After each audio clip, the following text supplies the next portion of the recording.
Evangelho de João, capítulo 1, dos versos 29 ao 34.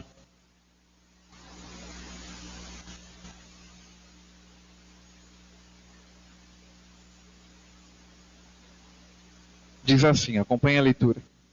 João, capítulo 1, versos 29 ao 34. No dia seguinte, João viu Jesus aproximando-se e disse: Vejam, é o Cordeiro de Deus, que tira o pecado do mundo. Este é aquele a quem eu me referi, quando disse: Vem depois de mim um homem que é superior a mim, porque já existia antes de mim. Eu mesmo não o conhecia, mas por isso é que vim batizando com água, para que ele viesse a ser revelado em Israel. Então João deu o seguinte testemunho: Eu vi o Espírito descer dos céus como pomba e permanecer sobre ele. Eu não o teria conhecido se aquele que me enviou para batizar com água não me tivesse dito: aquele sobre quem você vir o Espírito descer e permanecer, este é o que batiza com o Espírito Santo. Eu vi e testifico que este é o Filho de Deus. Amém. Podemos orar mais uma vez? Deus e Pai Todo-Poderoso, testemunho tão tremendo esse aqui de João Batista, que cale profundamente no nosso coração, para que a gente reconheça de fato quem é Jesus para nós, ó Pai. Que a gente possa caminhar com o Senhor e fazer a vontade do Senhor, ó Pai. Muito obrigado. Conduz. Amém. As palavras, os pensamentos, abre o nosso coração para aquilo que o Senhor certamente tem preparado. Muito obrigado. É o que oramos em nome de Jesus. Amém. Amém. Hoje em dia é bem difícil, talvez até impossível no mundo em que vivemos, você encontrar alguém que nunca tenha ouvido nada de Jesus. As pessoas têm acesso à Bíblia, à televisão, a programas, a cultos públicos, né? A gente pode aqui abrir as nossas portas, qualquer um pode entrar, qualquer um pode sair. Mas você já parou para fazer a pergunta de quem é Jesus para você? Quem é Jesus para mim? Por que eu estou celebrando, aliás, o Natal?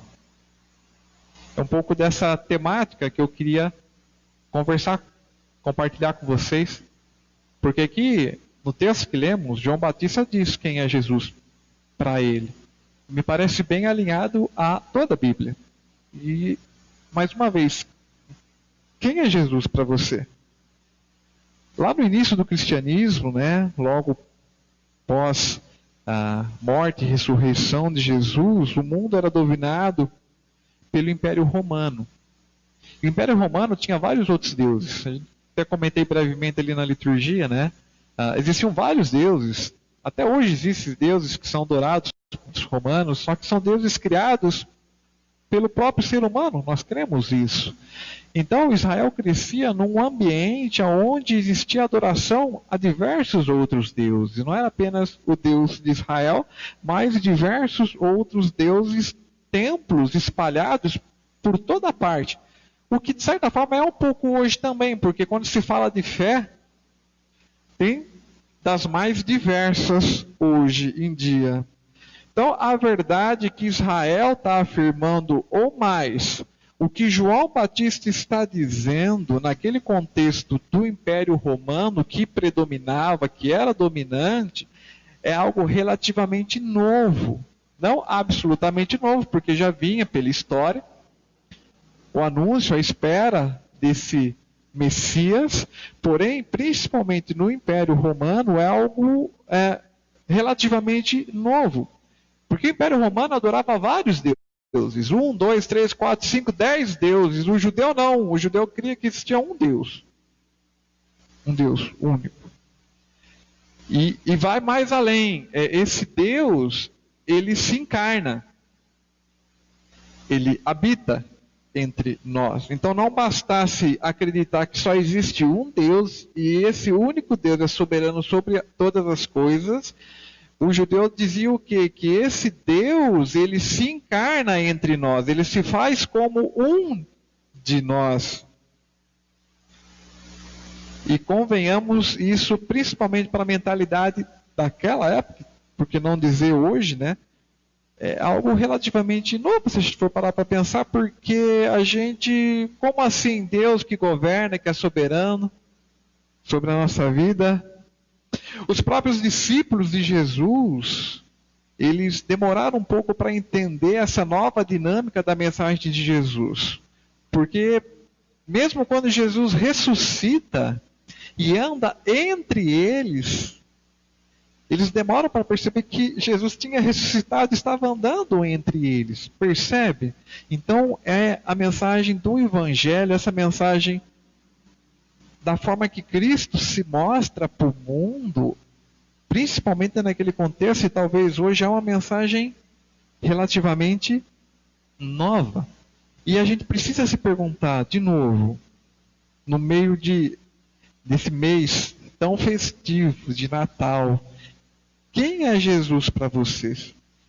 Para um pouco e pensa, responde para você. Quem que é Jesus para você? Sinceramente, seja sincero com você. No Natal, quem que é Jesus para você? Vamos para o texto, né? Vamos para o texto. Eu vou reler e eu quero destacar alguns pontos aqui. Então, versos 29 ao 34, relembre comigo. No dia seguinte, João viu Jesus. Aproximando-se, disse: Vejam, é o Cordeiro de Deus, que tira o pecado do mundo. Este é aquele a quem eu me referi quando disse: Vem depois de mim um homem que é superior a mim, porque já existia antes de mim. Aquele Jesus que ele vê se aproximando. Eu mesmo não o conhecia, mas por isso é que vim batizando com água, para que ele viesse a ser revelado a Israel. Então João deu o seguinte testemunho: Eu vi o Espírito descer do céu como pomba e permanecer sobre ele. Eu não teria conhecido se aquele que me enviou para batizar com água não me tivesse dito: aquele sobre quem você vira o Espírito descer e permanecer, este é o que batiza com o Espírito Santo. Eu vi e testifico que este é o Filho de Deus. Se você chegasse para João Batista naquele episódio e perguntasse: quem que é aquele homem? Está aqui a resposta: Cordeiro de Deus, aquele que veio tirar o pecado do mundo, aquele que veio nos reconciliar com Deus. E mais, ele é o próprio Deus. É preciso lembrar então um pouco quem que era João Batista, né? As multidões iam até João Batista, ele realizava então uma cerimônia, do qual se cria que a água tem o simbolismo de se purificar os pecados. Então as pessoas iam até ele, queriam pela fé participar dessa cerimônia que ele realizava. E João começa a ser influente naquela região. Então as pessoas começam, as multidões passam a ir até João Batista. Ao ponto de João Batista ter que prestar conta para as autoridades. Afinal, que história é essa das pessoas, as multidões vão até você? E João dá testemunha para as autoridades. Ele diz quem é ele para as autoridades. Porque as autoridades estavam preocupadas com todo aquele movimento de adoração àquele Deus de Israel. Aquele Deus único. Aquele Deus, Jesus Cristo. E João Batista fala às autoridades: olha, eu não sou o Cristo. Eu não sou o Cristo. Só que olha mais uma coisa. Mas vem aquele cuja correias das sandálias não sou digno de desamarrar.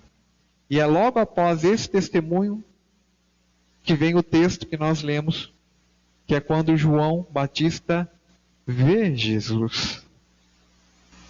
Era esse que Jesus vê. Este era Jesus para João. João via-se pequeno diante daquele que se aproximava dele. Jesus, aliás, João, não se via digno nem mesmo de desamarrar as sandálias.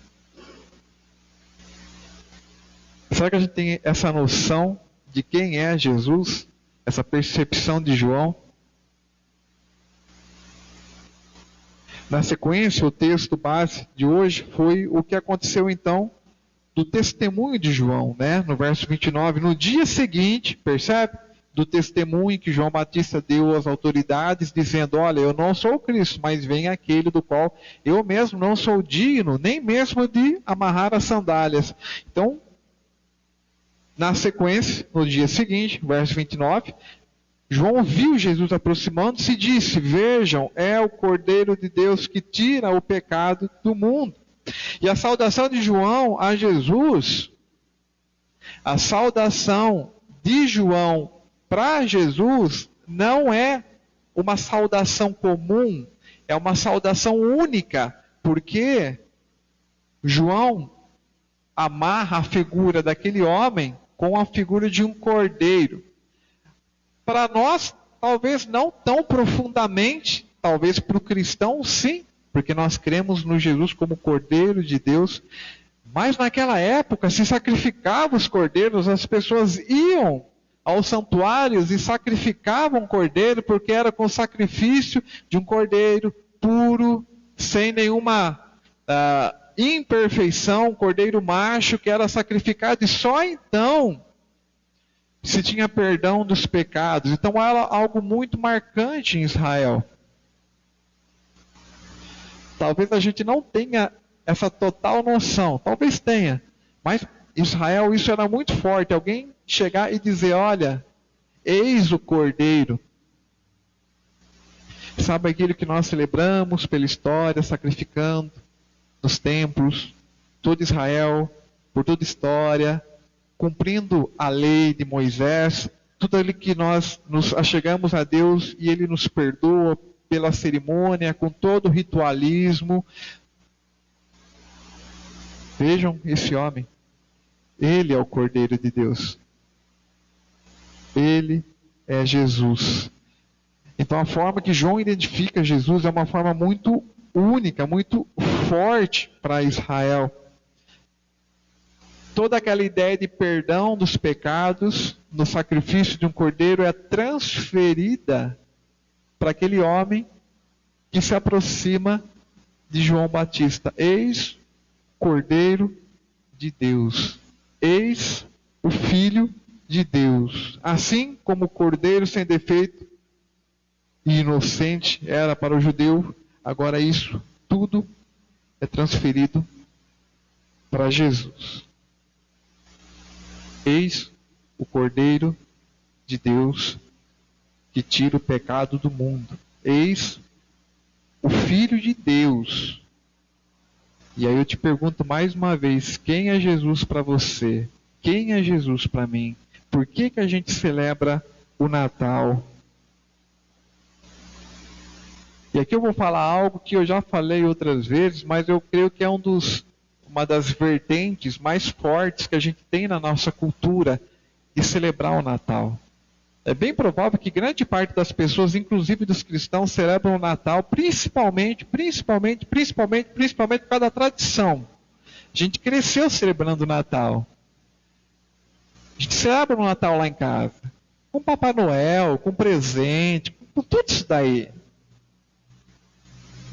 E faz parte, pelo menos eu creio isso, porque faz parte. Assim como ovo de chocolate faz parte da Páscoa, também eu pessoalmente não vejo problema algum nisso. Só que a gente não pode deixar passar e ensinar e celebrar o verdadeiro motivo de se celebrar a Páscoa, que é a ressurreição de Jesus.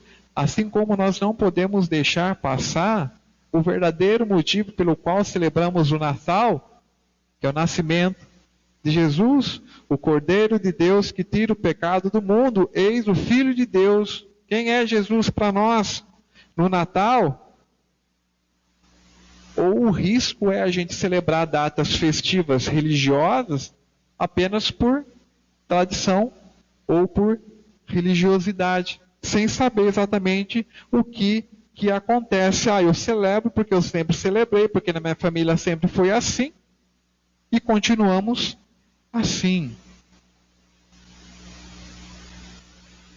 E falando um pouco mais de cristianismo, uma vertente também bem forte, principalmente nessa época, é de transformar o motivo do Natal em comércio.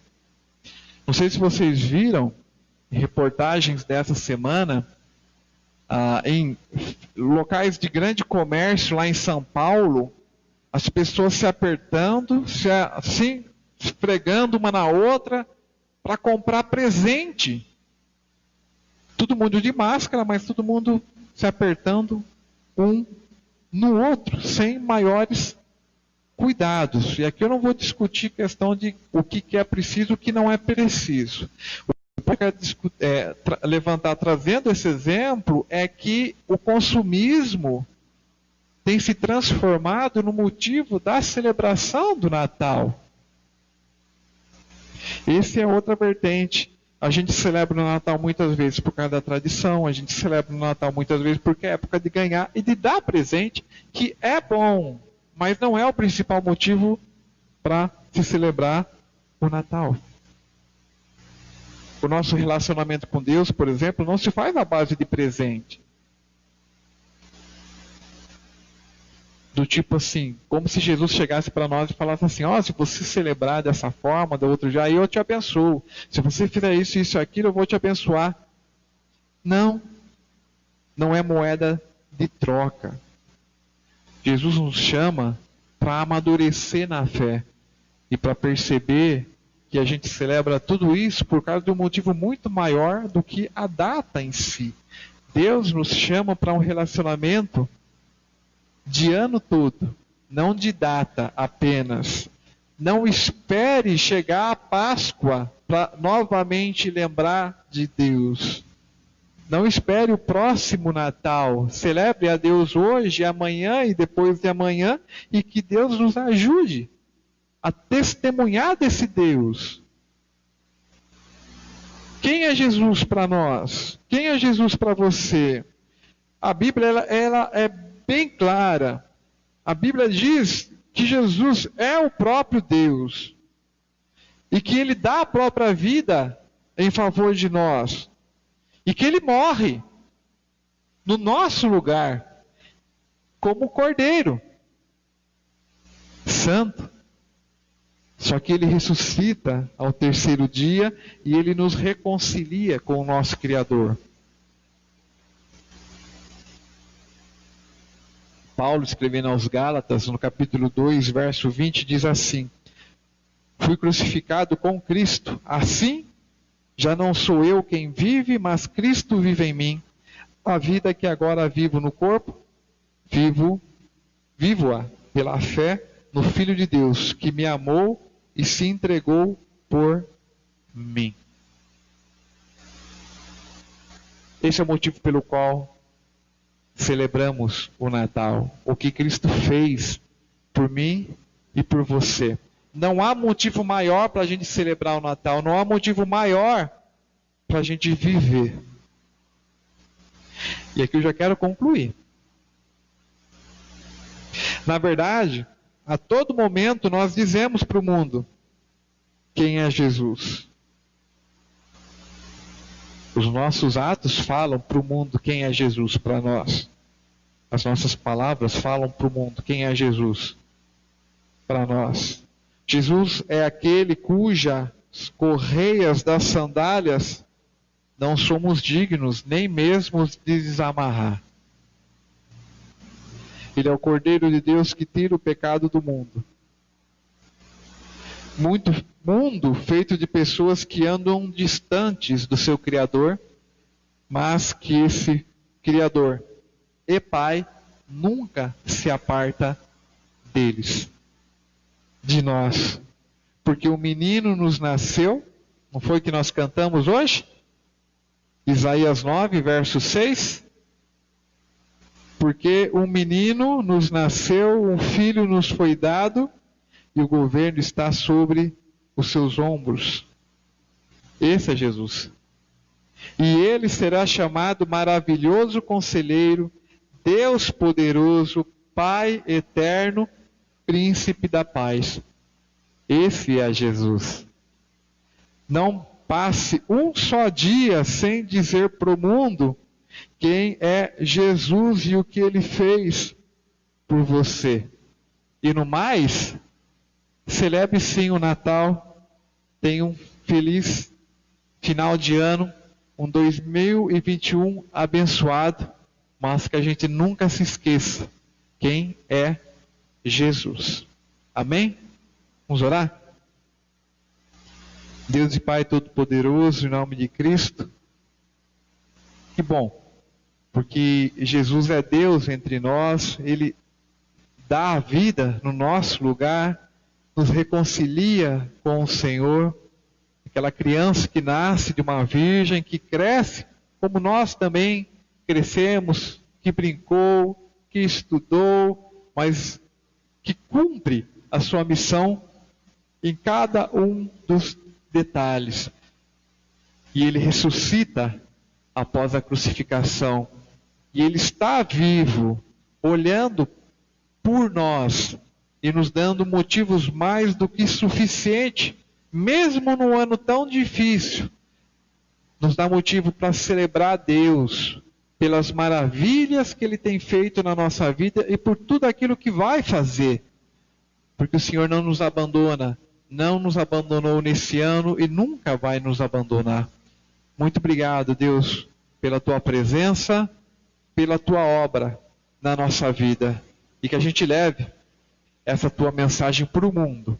Que o mundo veja a luz, essa luz que nós também já vimos. Muito obrigado. É o que oramos em nome de Jesus. Amém.